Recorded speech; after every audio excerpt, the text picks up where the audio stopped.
Importantly, we've got more people, and they're seeing it too, and they're going to talk about football and softball and hockey even as well. Exactly, Luke, and we are going to start things off with hockey. The Frozen Four was in town last weekend for the first time since 2013, and our very own Tyler Gallo went on location to give us an inside scoop. Tyler? Thanks, guys. I'm out here at PPG Paints Arena, home of the Pittsburgh Penguins and home of the 2021 Men's Hockey Frozen Four tournament. Robert Morris was the host of the event, and UMass was crowned champions. It was actually a pretty interesting process into what led RMU to host this event, and Colonial Sports Center sat down with Senior Associate Athletic Director Marty Galossi to figure out what went into the process of hosting this tournament and what difficulties were caused by COVID. And we're just really happy that we were able to do it not once but twice. So contacts, putting in the bid, developing those relationships with the NCAA, making sure they know that Pittsburgh wants to be a stop. And we were lucky enough, like I said, we were lucky enough to get it once. And then they came back a second time in 2017 and said, you know what, we bid on it again. Yeah, we're going to give it to you again. Little did we know we'd be hosting in a pandemic. This year's tournament was unlike any other, operating during the COVID-19 pandemic. Galossi mentioned the obstacles that they had to face and what it was like playing during these unforeseen circumstances. We did the best we could under probably the most difficult circumstances that you could ask for. Now, are we lucky we were at this end of the pandemic versus, closer to it? Had this been held in, I don't know, let's say December, where would we have been? We probably would have been at no fans, meaning no one, just the people to run the games. And you couldn't have any less atmosphere with that. So at the very least, we're able to have 5,000 fans. And I think if you asked any UMass fan who was there, they probably wouldn't have traded it for the world.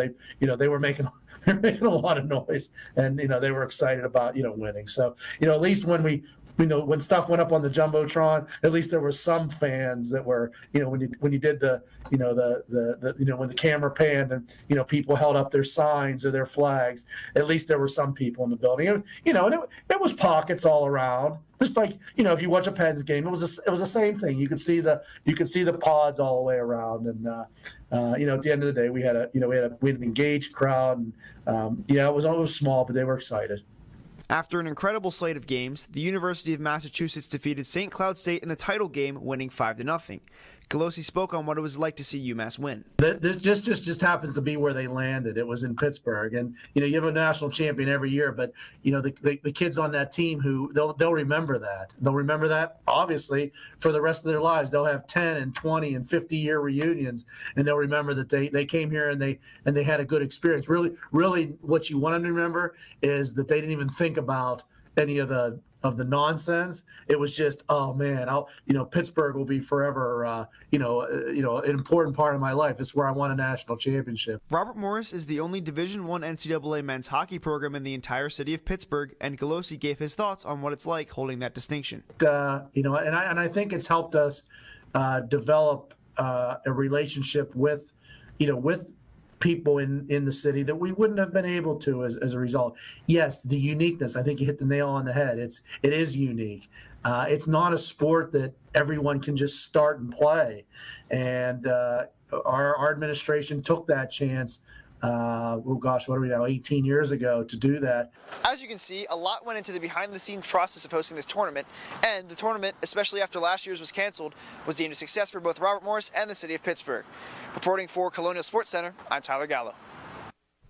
Thank you, Tyler. And I'm now joined by two former CSC producers, Michael Shuley and Matt Simkovic. Boys, we're talking about the state of Robert Morris athletics. More importantly, Mike, you're going to talk about the football team. Matt, you're going to talk about the men's hockey team more specifically. Both of these teams kind of struggled throughout the season, had some bright moments, especially with the hockey team. I want to start with you. We saw some national championship hockey teams. What does this team have to do to get better in the future? Well, I think to get better in the future, this team made a huge step this year. We were nationally ranked throughout the whole back half of the season, which was absolutely massive for the program here, as Marty Galossi was talking about, with being Pittsburgh's D1 hockey team. So that was a huge thing. They got the best recruit they've gotten ever in program history out of Randy Hernandez. I'm interested to see if he's going to stick here for all 4 years or potentially leave. But that has definitely elevated this program. So I think that we just need to keep that pedigree coming in, and that they're making steps to get better as of right now. It's always about getting better, Matt. Thank you. And Mike, similar question, what changes would you make to that football team who have been struggling so far in the Big South Conference?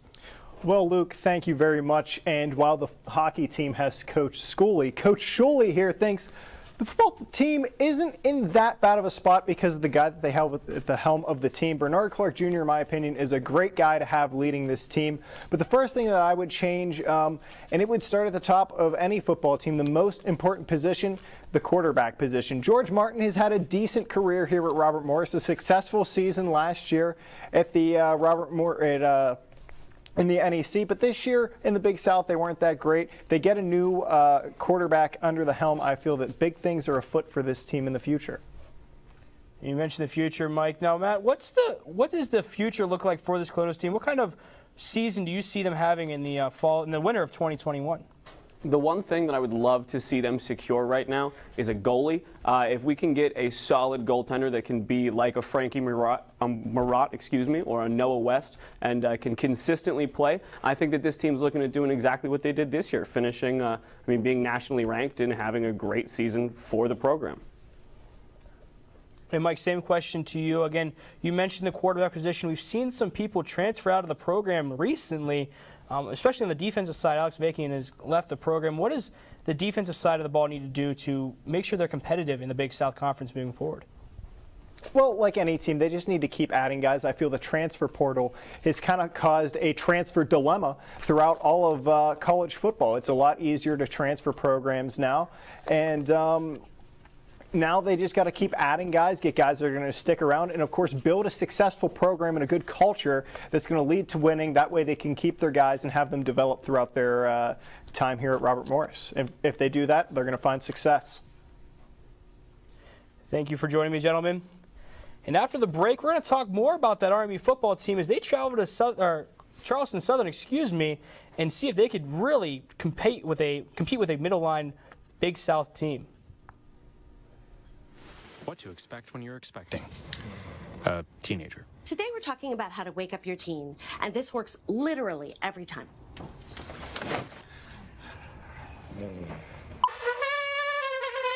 Good kisses.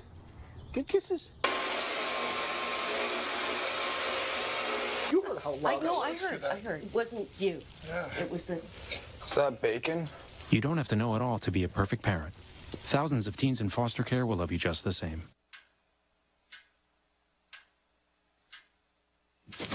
Awkward. I'm the awkward silence. You try to avoid me, then there I am again. But an awkward silence can be a great thing. Like Kelly here is about to demonstrate. You haven't really been yourself lately. Are you okay? Find out how you can help a friend with their mental health at seizetheawkward.org.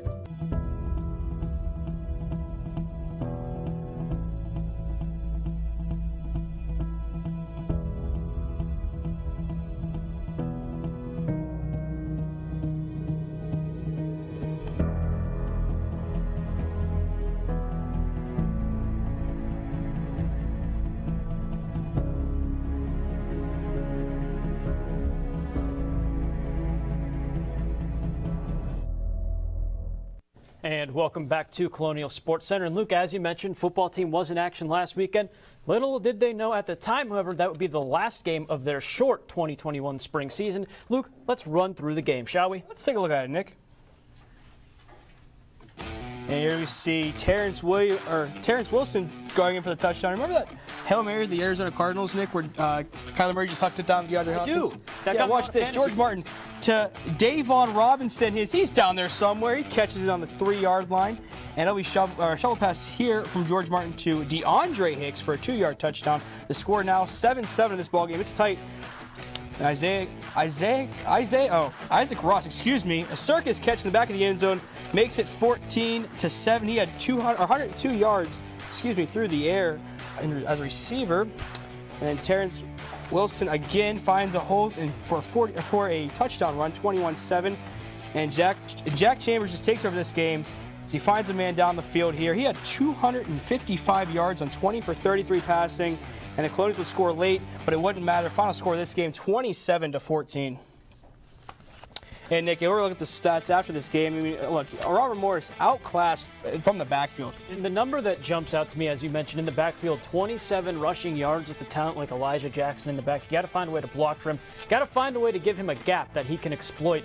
And they really didn't do that. He had more receiving yards than he did rushing yards in this game. In fact, almost triple the receiving yards he had rushing yards. And the one stuff that I want to really circle, Nick, there is that yards per play. Robert Morris averaging 5.6 yards per play. But again, you mentioned it. They could not run the ball. That would be a little bit lower number if they continue to run the ball, but they let George Martin really handle that game. Only one interception. A great day for the Robert Morris offense, not turning the ball over. But again, it's tough when you cannot run the football. Absolutely, Luke. And the team has actually had some more bad news recently because of some key transfers that have announced in the last 48 hours or so that the team, that they will be leaving the team, And at the top of that list, you see 2 receivers in Garrett Hauser, and at the bottom you see Davon Robinson, a recent transfer from Rutgers who has a total of 3 games at RMU. And that huge catch there, but Garrett Hauser really the heart and soul of this Colonials receiving core. He took over that role from Tim Vecchio, the longtime Colonial, and Alex Avakian on defense. Really, he really stepped up towards the end of the 2019 season and played really well. But yeah, he's going to take his talents elsewhere. And Hauser got kind of screwed in the deal because of all the transfer receivers that came in. They did make a good impact, but unfortunately for Hauser, not much of a role on the team for him. Let's take a look at the final season stats then for RMU. As we mentioned, they are done now after the game against Monmouth for this Saturday was canceled. And Luke, anything really jump out at you here that's a little surprising, not what you thought when this season was starting? Quickly, Elijah Jackson's stats, 59 carries, 174 yards.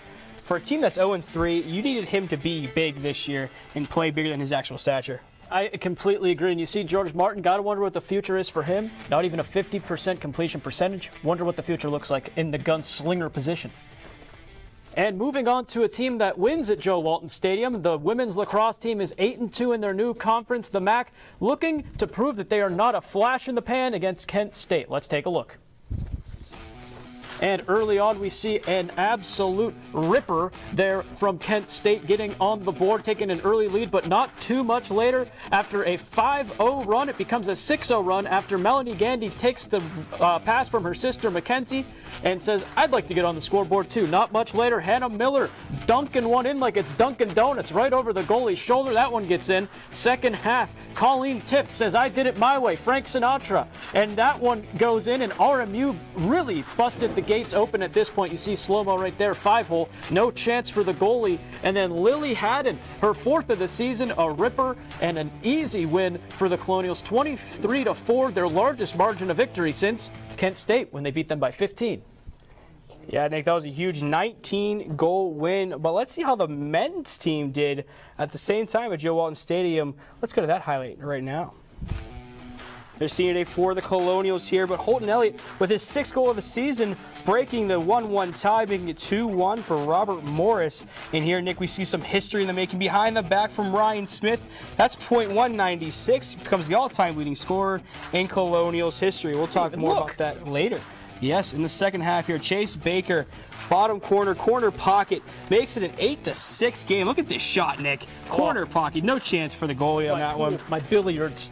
10-6 here, Nick, as we see Elliott Holden get his 2nd goal of the game. Another great shot from him from the outside. Nick, this is your first collegiate goal. Look at the Superman goal here. He goes up, and it goes in. 15-7 for the men's lacrosse team. Took a bit of a spill there, too. But, Luke, like you said, history. Tell us about it. It's huge here with 5 points against the Cleveland State Vikings. Thank you, Nick. I had a little bit of a mishap Minnesota, that's not your thing. Other teams can have that. 195 points set by Trevor Moore in 2011. Ryan Smith, a longtime Colonial veteran, earns this milestone by far. Earned the moment. Earned the moment. An inside joke. That's a throwback, Nick. If you ever had one, that's going to happen. We have 2 seniors on the show. You're absolutely right. And coming up next, more action, this time from the Diamond. Softball highlights coming your way up next on CSC. Sweetie. Okay, you know what? Let's take off his sweatshirt. Get rid of pictures of him. You don't have to look at him. Goodbye, Dave. Mom, you don't understand. He's tagged in like 400 of my posts. I can cut out tags. No, that's not how it works. What is a tag? You don't have to be perfect to be a perfect parent. Thousands of teens in foster care would love to share their first with you. So recently, Gallo has been on quite a run of good shows lately. That was a big opponent to beat there, but now they move on to the Three Rivers Classic, where they've had some pretty good history in it. We're going to take a look at some of these games. They've won it a couple times. We're going to move on into that. But it's led to the group starting to question his morals. And that's when I said, you can't wear a sweater vest. Ian Kist wore a sweater vest. Hang on. It's go time.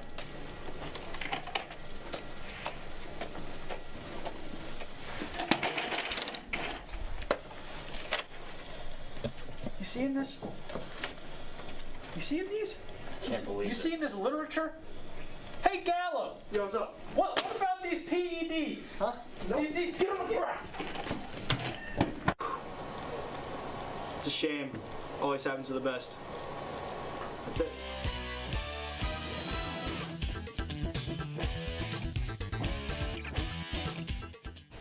Never did get a good look at Gallo's literature there in that commercial, but Luke, you got a good look at the softball team and what they were doing in their 4-game series against UIC last weekend. Yeah, they played a pivotal series against UIC, a 4-game set on the diamond at Robert Morris University. Let's see how they fared in the game 1 against the Flames. Robert Morris would come out here and lose to the Flames. It was a tough, close game, but again, 6-5 loss there, Nick. Really, the key is a tough outing for Madison Riggle there, giving up 6 earned runs, only 4 strikeouts, 6 innings pitched. A tough outing again for her. Absolutely agree, Luke. Not a good day at the bump for her. Let's take a look at game 2. Nick, I believe you have that one. I'll give you a look at game 2, Luke. So we head to game 2 where the Colonials looking to avenge their late inning collapse against the Flames. Let's take a look at what transpired a couple hours later. And we see early on Natalie Higgins sends it to the moon, all the way down in deep center field. That's a big shot. She would hit 3 home runs in 4 games in this series. And not a long time later, Madison Riggle says, "I'm sorry for how I pitched earlier. How about a dinger for you?" In almost the same exact spot. A parking lot, Nick? It might. I don't think that's a parking lot. That's a pretty steep hill. I heard that's just shorter than Everest. Dana Vatakis goes 7 innings pitched, 5 hits, 1 earned run. Colonials get back in the winning column. Another close game for the Colonials, but you said it, Nick. Natalie Higgins, a ton of home runs. Let's see what she could have done in game 3. We're going to start off with a Higgins home run here. Christina Mall around in the bases. She's not sure if it's gone, but by plenty. A 2-run lead for the Colonials out of the gates here against the Flames. The bottom of the first inning, they keep piling on. Erica Bell, Oppo like Taco for her 7th home run of the season as well. Again, same place, same time, same bat channel, Erica Bell. 5-4, top 7 here. The Flames are going to get one to the infield, and it won't get through. Samantha Ferguson grounds out, but she scores a run. Bottom of the 7th, walk-off. Faith Miller, who was 0 for 3, headed to the plate then, brings in Elena York. Colonials win 7-6. And that was a big win, and the Colonials look to take 3 of 4. And have you heard this one before? Extinguish the Flames. I'm so creative. Let's take a look at what happened later on Saturday. It's a nice little blooper for Riggle, who gets her 17th RBI of the season, throw home, not anywhere close. She fumbles it like Jerome Bettis at the goal line against the Colts. And not much later, however, UIC had blown the gates open 6-4, and they're going to keep adding here. Maddie Sprinks contributes there, and then Kayla, hey, that's my girlfriend's name, Weddle, knocks one out of the park, just like Luke Yost always knocks it out of the park. She rounds the bases, takes a nice little trot, 12-6, and the series is split. And now, joining me are 2 of our esteemed colleagues, Jonah Hoy and Garrett Roberts, who are here to talk a little about Colonials softball. Gentlemen, thanks for joining me. Thank you, Nick. You brought us on at the perfect time. And we are obviously having a little difficulties, but I promise they look good. And we're going to get in. Not sure if that mattered to me that all of you at home knew that. All right, so now I think we're ready to bring them in, guys. Thank you for joining me. So let's get Thanks right for having into me, it. Nick. No, oh, you're so kind. I didn't expect that from you. Jonah, Garrett, what do you think has contributed to this team's success this season? From those clips and the games I've seen, personally, I think it's the hard work and the dedication those girls put in to hitting the ball, fielding it, grounding everything, and just having that tenacity and bite to win, because that's what makes them a really good team. And Garrett, what do you think? You know what? I think it's the fan base. I'm not going to lie. I see cars lined up near the rec center, and it's perfect. you see all these fans for the game, and you know what? It means that there's a dedicated fan base for the Colonials in softball, and you know what? That's more important than winning games, losing games, is that you have fans who want to see each game. Everybody has fun. That's the main thing with sports, and I love seeing you two gentlemen on this television screen right now. And guys, I want to get a little bit of a personal note involved here. What are your favorite softball and or baseball related movies? Nick, I'm going to be honest, I don't think I've ever seen a softball movie, but I have seen a couple of baseball movies. My favorite one personally is Major League with Charlie Sheen, where he was just a degenerate and then he became a really good baseball player, a pitcher. Mm-hmm. And you know what? My favorite baseball movie? The Sandlot. You know, it's such a classic story. You know, it's a childhood becoming adult, like that transition movie that you need to see in the development of becoming an adult. It's such a great movie. You know what? I liked it as a kid because there's a big scary dog. You know, it has that element of horror, but you know what? As you grow older, you understand that it's kids being kids, and that movie just stands out in my mind for years. Well, with it being Jackie Robinson Day, I think my choice would be 42, an incredible movie with the late Chadwick Boseman starring as Jackie Robinson. And Jonah, in case there's any viewers upset about your comment earlier, I recommend you check out A League of Their Own. But, you know, one of the best... I wasn't saying it as a mean thing, I've just never seen one. I'm asking the questions. You know, walk-up songs, a big part of the baseball, softball experience. You guys both like music. What do you think your walk-up songs would be as you strut to the dish? Garrett, I want to hear yours first. You know what? I have to go first with a generic answer, and then I'll provide my more unique answer second. I think that Hail to the King by Avenged Sevenfold is the ultimate walk-up song because you put that fear into your enemies. I'm the king. I know what I'm doing. That confidence as you walk up to bat is something you can't replicate. Secondary, more unique to my metal taste, is that you would go with something like Slayer or Pantera. With Pantera, you go Cemetery Gates. That's a great song, great opening. Then you go with Slayer. Raining Blood is just such a weird song to walk up to, but you're going to put some fear in your enemies. It's not about the song and its relation to yourself, but what it means to your enemies. My favorite song, you know what, Garrett? Actually, it is going to be a Pantera song. It's going to be This Love, which I think is probably one of the best Pantera songs, and it has so much bite and just evil and metal to it that, like, I would love to come out to that and just, like you said, strike fear into the heart of my enemies when I step into the bat and crank a dinger.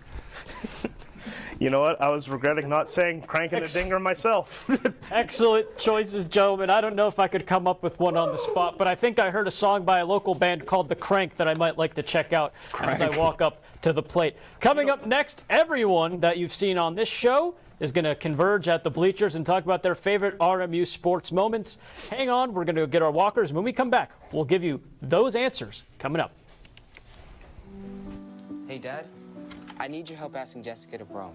Of course. Love is like the ocean. You have to tread the waters. Dad, that's not the kind of help I needed. Hey, Jessica. Will you go to prom with me? Yes. You don't have to be perfect to be a perfect parent. Thousands of teens in foster care can't wait to share their first with you. Let me tell you about the toughest guy on earth. He has the crazy strength to lift the man that raised him up without even flinching. This guy, this warrior, will always be by his father's side, even if his dad will hardly remember.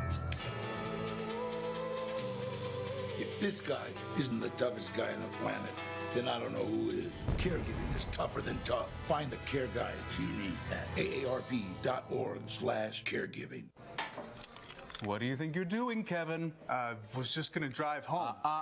There are several warning signs present that you shouldn't be driving. Like hearing voices? Like your text-to-emoji ratio? Oh man, the selfies. Selfie, nailed it. We all have warning signs that let us know that we're probably not okay to drive. Mine is pretending to be your subconscious. Craig, come on man, let's split a ride home. Hey, Bobo, do trees tell each other stories? I'm sorry. I'm afraid I don't know that. Hey, why don't we go find out? Listen. Can birds draw pictures? I don't have an answer for that. Dad, do stars visit their friends? Look!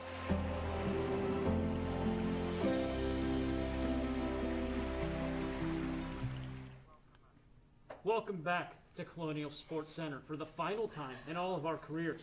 And with that in mind, with 4 years of service to our name, we are now going to talk about our favorite moments from RMU athletics while we've been here. Gentlemen, we all look very distinguished, so let's give our answers.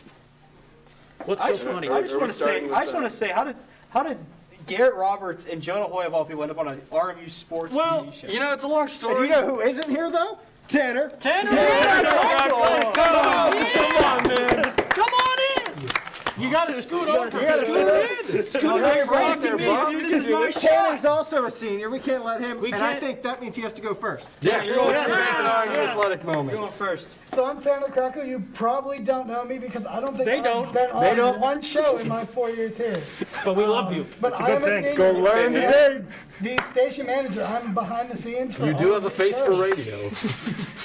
I want to hear what you guys have to say. I think What a cop out. You want to go first, or should I go first? Well, my favorite moment would have to be the NEC championship last year. Who could ever forget about that? And just because every RMU person has to talk about it, the Kentucky game.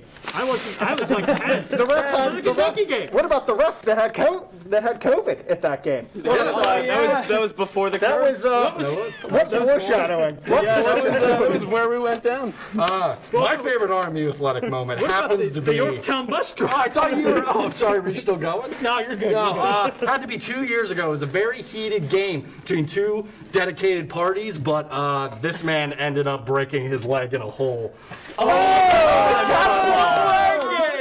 Yes, Luke Yost stumbled his foot into a hole when we were playing Capture the Flag, and a cop came up to him and then left. Immediately after, did nothing.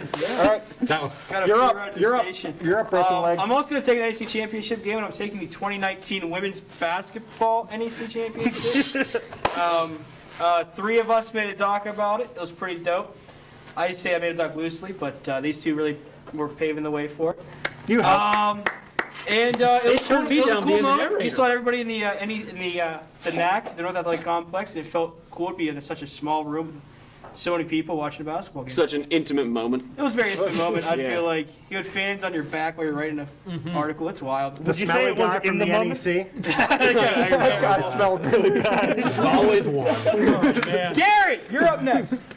Honestly, Nick kind of stole mine. It's whenever we made it to March Madness, and then immediately COVID hit, so we didn't get to see that, which, you know, is the perfect RMU moment because RMU athletics, You got a real good point. RMU athletics never gets to that point, but the one point that we did, you know, we kind of got downplayed, and I feel like that was a Hey, Garrett. crime. Remember when we did smelling salts before a hockey game? You know what? That was the second. So I'm going to transition mine to hockey, and not RMU Division I NCAA hockey. No, not even club Division I hockey. D3 club hockey at Robert Morris. My best memories there. Matt, you played on the team. I watched you miss a game-winning penalty shot by not even getting a shot off. Yes, you did. But my all-time favorite moment was against UPJ last year. In my 3 years at the university at this point, I had not seen them win at home.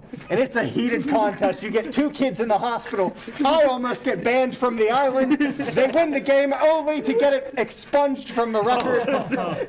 Is that your favorite moment too? That's up there. You are sure. I watched this kid kick a kid with a skate on his foot. No, you did not. No, you did not. Oh my goodness. Hey, back on the refs. Back on the refs. What matters is that the ref didn't see. The Iron Lotus. Come on, trying to do the Iron Lotus on him. Hey, Matt, quickly, your favorite moment, dude. My favorite moment would probably be working. This one. I would probably be working the NEC championship game. I was under the hoop with a camera, and that was pretty rad. That's the to best see. place to be. Neaton Park is the place for smiles. Is this Sure it? is. Is that it then? Is this the end? Yeah. I think we're Get in. everybody upstairs. 3, 2, 1. We got to say goodbye. 3, 2, 1. Goodbye. Goodbye. See you guys. Hi, nice.